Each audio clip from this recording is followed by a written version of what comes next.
여호수아 11장 16절에서 23절의 말씀입니다.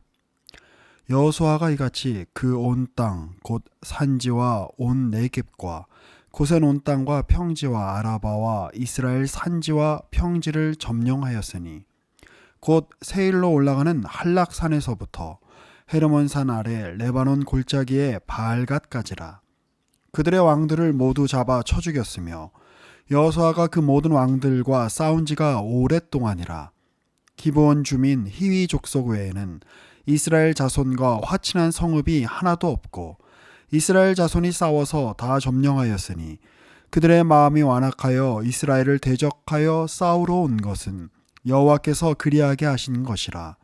그들을 진멸하여 바치게 하여 은혜를 입지 못하게 하시고 여호와께서 모세에게 명령하신 대로 그들을 멸하려 하심이었더라. 그때 여호수아가 가서 산지와 헤브론과 드빌과 아납과 유다 온 산지와 이스라엘의 온 산지에서 아낙 사람들을 멸절하고 그가 또 그들의 성읍들을 진멸하여 바쳤으므로 이스라엘 자손의 땅에는 아낙 사람들이 하나도 남지 아니하였고 가사와 가드와 아스돗에만 남았더라. 이와 같이 여호수아가 여호와께서 모세에게 말씀하신 대로 그 온 땅을 점령하여 이스라엘 지파의 구분에 따라 기업으로 주매 그 땅에 전쟁이 그쳤더라. 우리 오늘은 전쟁이 그치다라는 제목으로 하나님의 나라를 함께 묵상하겠습니다. 40여 년 전에 가데스 바네아에서 벌어진 사건을 여러분들은 다 기억하실 것입니다. 12명의 정탐꾼이 모세의 때에 약속의 땅을 정탐하고 돌아옵니다. 하지만 10명은 절망적인 보고를 했습니다. 그 백성은 강하고 성읍들은 견고하고 힘이 클 뿐만 아니라 우리는 스스로 보기에도 메뚜기 같다라고 자조적으로 말했습니다. 여러분, 왜 그들은 그렇게 말할 수밖에 없었을까요? 그들이 약했기 때문일까요? 하나님이 약한 분이셨기 때문에 그랬을까요? 아닙니다. 그들은 과거의 망령에서 벗어나지 못했기 때문입니다. 이스라엘 백성들은 400년간 애굽에서 노예로 살았습니다. 바로의 폭압적인 체제, 우상 숭배의 문화가 그들의 DNA에 깊이 박혀 있었습니다. 그런 상태로 가나안에 들어간다면 기존 가나안 족속들과 무엇이 다르겠습니까? 똑같은 폭력과 우상 숭배, 탄압의 문화를 재생산할 뿐이었을 것입니다. 그래서 하나님께서는 이스라엘에게 40년의 광야 생활을 허락하신 것입니다. 완전히 새로운 세대가 일어나기를 기다리셨습니다. 바로가 아닌 여호와를 왕으로 섬기는 세대, 노예 제도와 탄압이 아닌 모든 지파와 가문과 백성이 동등한 민주적인 세대 말입니다. 교우 여러분, 이것이 얼마나 혁명적인 변화였는지 아십니까? 고대 세계에서는 왕이 곧 신이었습니다. 바로도 신이었고 바벨론 왕도 신이었고 가나안의 모든 왕들도 자신을 신으로 여겼습니다. 백성들은 그런 인간 신들 앞에서 무조건 굴복해야 했습니다. 그런데 이스라엘은 달랐습니다. 신은 오직 하나님 한 분뿐이다 라는 철저한 유일신 사상을 가졌습니다. 그 어떤 인간도, 그 어떤 권력자도 신으로 여기지 않았습니다. 이것이 인류 역사상 유례 없는 변화를 만들어냅니다. 바로 이런 신앙이 진정한 민주적인 체제를 가능하게 합니다. 하나님만이 왕이시기에 인간 왕은 제한적일 수밖에 없었고 모든 백성은 하나님 앞에서 평등했습니다. 이것이 여호수아 세대의 혁명적인 정체성이었습니다. 그래서 여호수아 세대는 완전히 달랐습니다. 그들은 노예 컴플렉스와 메뚜기 컴플렉스에서 완전히 벗어난 사람들이었습니다. 오늘 본문 앞에 나와 있는 15절의 말씀이 이렇게 증언합니다. 여호수아가 여호와께서 모세에게 명령하신 것을 하나도 행하지 않은 것이 없었더라. 이것이 바로 새로운 세대의 특징입니다. 하나도 빠뜨리지 않는 완전한 순종, 그것을 보여준 세대였습니다. 오늘 본문 16절에 보시면 여호수아가 이같이 그 온 땅 곧 산지와 온 네겝과 고센 온 땅과 평지와 아라바와 이스라엘 산지와 평지를 점령하였으니 라고 되어 있습니다. 40년 전에 이스라엘 1세대 출애굽 세대는 무엇이라고 했습니까? 그 땅에 거주하는 백성은 강하고 성읍들은 견고하며 심이 크며 아낙 자손도 거기서 보았다라고 했습니다. 그들의 눈에는 장애물만 보였습니다. 견고한 성벽, 강한 백성, 거대한 아낙 족속만 보였습니다. 왜 그랬을까요? 그들은 여전히 애굽의 노예 근성에서 벗어나지 못했기 때문입니다. 바로의 권력 앞에서 굽신거리던 그 습성, 강자 앞에서 무조건 굴복하던 그 사대주의가 그들을 메뚜기로 만들었습니다. 그런데 40년 후 여호수아 세대는 어떻습니까? 같은 땅, 같은 적들을 보면서도 완전히 다른 반응을 보입니다. 산지든 평지든 네겝이든 골짜기든 하나님이 주라고 하신 땅을 빠짐없이 정복해 나갑니다. 왜 그럴 수 있었을까요? 그들은 하나님만을 왕으로 섬겼기 때문입니다. 가나안의 왕들이 아무리 위세를 부려도 자신을 신이라고 주장해도 여호수아 세대에게는 통하지 않습니다. 진짜 왕은 따로 있다는 것을 알고 있었기 때문입니다. 여러분, 이것이 바로 새로운 세대의 힘입니다. 과거의 망령에서 벗어난 세대, 하나님을 진정한 왕으로 섬기는 세대, 그 누구 앞에서도 굽히지 않는 당당한 정체성을 가진 세대의 힘입니다. 오늘 본문 19절에서는 이런 구절이 있습니다. 기브온 주민 히위 족속 외에는 이스라엘 자손과 화친한 성읍이 하나도 없고 이스라엘 자손이 싸워서 다 점령하였으니. 여러분, 여기서 우리가 주목할 점이 하나 있습니다. 기브온 사람들만 살아남았다는 사실입니다. 왜 그들만 살아남을 수 있었을까요? 20절에 이렇게 나옵니다. 그들의 마음이 완악하여 이스라엘을 대적하여 싸우러 온 것은 여호와께서 그리하게 하신 것이라. 이렇게 대부분 마음이 완악했던 가나안 사람들과는 달리 기브온 사람들은 시대의 변화를 읽었습니다. 새로운 시대가 왔다는 것을 깨달았습니다. 비록 불완전한 방법이었지만 그들은 과거와 결별하고 새로운 질서에 합류하려고 했습니다. 반면에 다른 가나안 족속들은 어떠했습니까? 그들은 과거의 방식을 고집했습니다. 왕을 신으로 섬기고 힘으로 억압하고 폭력으로 다스리던 그 옛날 방식을 포기하지 못했습니다. 인간을 신격화하는 사탄적인 체제에서 벗어나지 못했습니다. 바로 17절이 이것을 보여줍니다. 그들의 왕들을 모두 잡아쳐 죽였으며, 이것은 단순히 정치적인 지도자들을 제거한 것이 아닙니다. 자신을 신이라고 주장하는 거짓 신들의 체제를 여호수아와 이스라엘을 통해 하나님께서 완전히 무너뜨리신 것입니다. 여러분, 이것이 바로 시대를 읽는 지혜입니다. 하나님만이 왕이신 새로운 질서에 합류할 것인가, 인간을 신격화하는 낡은 질서에 머물 것인가 라는 문제입니다. 21절은 이런 구절이 있습니다. 그때 여호수아가 가서 산지와 헤브론과 드빌과 아납과 유다 온 산지와 이스라엘의 온 산지에서 아낙 사람들을 멸절하고 라고 되어 있습니다. 아낙 족속이 멸절되었다라고 하는 것은 무엇을 의미하는 것일까요? 이는 과거의 공포와 열등감이 완전히 사라졌다는 뜻입니다. 우리나라를 생각해 보십시오. 70년 전 우리 민족에게는 참혹한 전쟁이 있었습니다. 그리고 그 후에 50년이 넘도록 우리는 냉전 체제 속에 살아왔습니다. 하지만 여러분, 냉전은 끝난 지 오래되었습니다.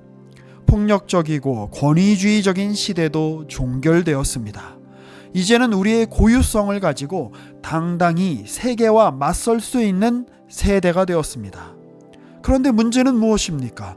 여전히 과거의 망령들에 붙잡혀 있는 이들이 너무나도 많다는 것입니다. 이런저런 강대국에 빌리붙던 노예 근성, 사대주의의 망령이 우리 안에 여전히 남아 있습니다. 더 심각한 것은 인간을 우상화하는 문화입니다. 어떤 이들은 미국을 숭배합니다. 어떤 이들은 중국에 굽신거립니다. 어떤 이들은 일본을 두려워합니다. 어떤 이들은 특정 정치인을 신격화합니다. 이것이 바로 현대판 바로와 가나안 왕들의 체제입니다. 인간이나 국가나 이념을 절대화하는 우상 숭배의 망령들입니다.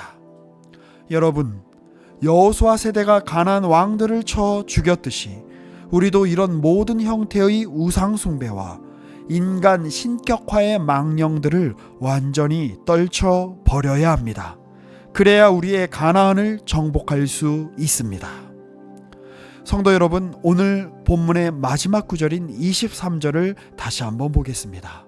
이와 같이 여호수아가 여호와께서 모세에게 말씀하신 대로 그 온 땅을 점령하여 이스라엘 지파의 구분에 따라 기업으로 주매 그 땅에 전쟁이 그쳤더라.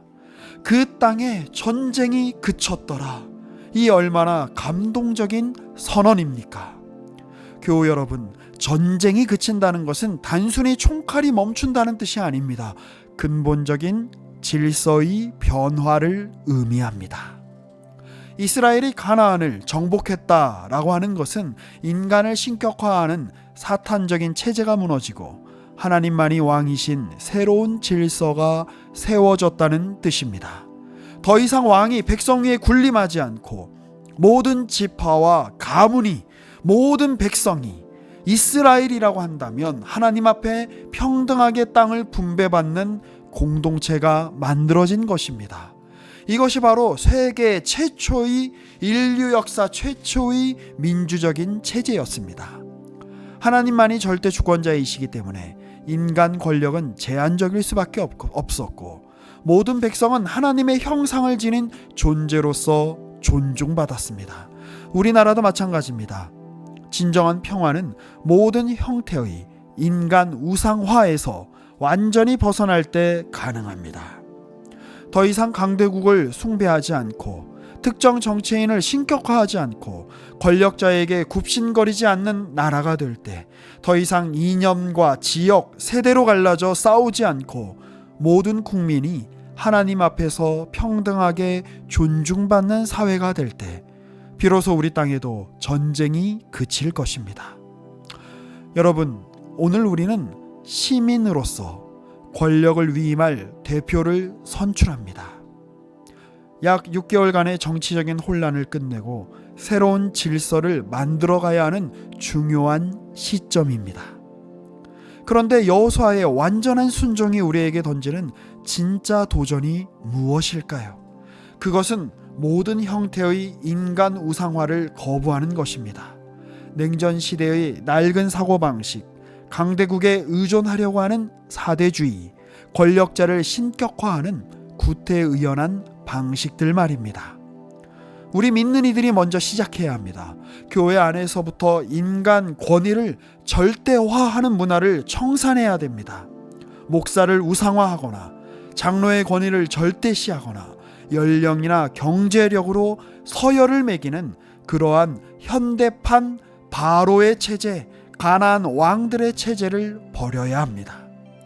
하나님만이 절대 주권자라고 하는 믿음 위에서 모든 성도가 평등하게 존중받는 교회, 그것이 바로 여호수아 세대의 교회입니다.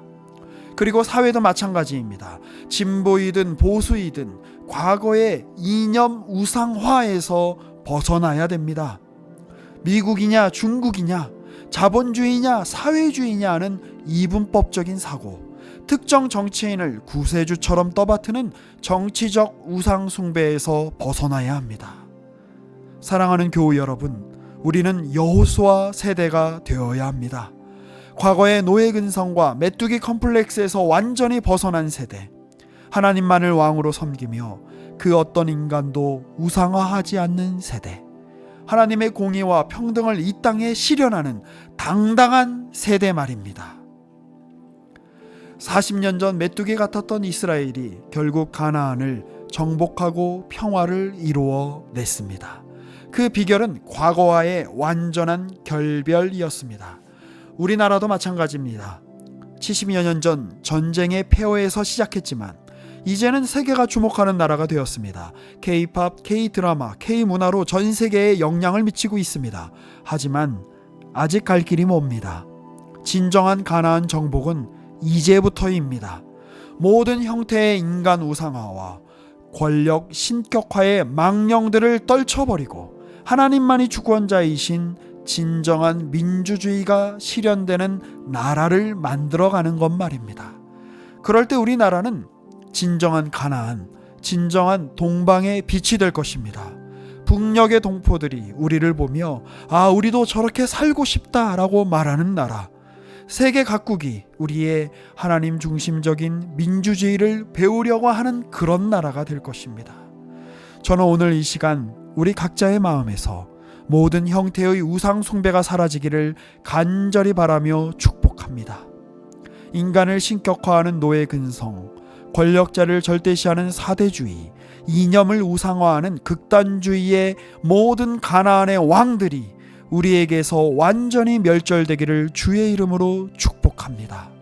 그리하여 우리 개인의 삶에서, 우리의 교회에서, 우리의 사회에서, 우리 나라에서 전쟁이 그치고 하나님만이 왕이신 참된 평화가 임하기를 간절히 기도합니다. 그 땅에 전쟁이 그쳤더라. 이 말씀이 우리 시대에도 성취되어 모든 인간 우상화를 뛰어넘어 하나님의 주권의 평화가 이 땅에 충만하고 우리 민족이 온 세계에 진정한 민주주의의 빛을 비추는 새로운 가나안이 되기를 주님의 이름으로 축복합니다. 함께 기도하시겠습니다. 전능하신 하나님 아버지, 오늘 이 말씀을 통해 우리에게 새로운 깨달음을 주시니 감사합니다. 40년의 광야를 통해 새로운 세대를 일으키신 하나님의 지혜를 찬양합니다. 주님, 우리 안에 아직도 남아있는 과거의 망령들을 완전히 제거하여 주시옵소서. 애굽의 노예 근성과 바로 체제의 잔재들, 인간을 우상화하고 권력을 신격화하려는 모든 유혹들을 물리쳐 주시옵소서. 오직 주님만이 우리의 왕이심을 고백합니다. 그 어떤 인간도, 그 어떤 권력자도, 그 어떤 이념도 주님의 자리를 대신할 수 없음을 믿습니다. 우리 교회가 먼저 여호수아 세대가 되게 하여 주시옵소서. 인간의 권위를 절대화하지 않고 모든 성도가 주님 앞에서 평등하게 존중받는 공동체가 되게 하여 주시옵소서. 오늘 우리나라가 새로운 대표를 선출하는 이 시점에서 주님의 뜻이 이루어지게 하여 주옵소서. 우리 국민들이 지혜롭게 선택하게 하시고 선출된 대표가 주님의 공의와 겸손으로 이 나라를 섬기게 하여 주옵소서. 우리나라가 진정한 동방의 빛이 되게 하여 주옵소서. 하나님 중심적인 민주주의의 모델이 되는 나라가 되게 하시고 건강하게 지속 가능한 발전과 성장을 통해 온 세계와 북녘과 우리 주변의 나라들에게 희망을 주는 나라가 되게 하여 주옵소서. 북녘의 동포들에게도 주님의 은혜가 임하게 하시고 하루속힐 평화가 이 한반도에 펼쳐지게 하시고 한반도 전체에 주님의 다스리심과 주님의 통치가 임하게 하여 주옵소서. 우리 각자의 삶에서도 전쟁이 그치게 하여 주옵소서. 마음의 갈등과 분열이 그치고 주님의 평안이 가득하게 하여 주옵소서. 우리에게 가나안을 유업으로 받게 하시는 우리의 여호수아 예수 그리스도의 이름으로 기도합니다. 아멘.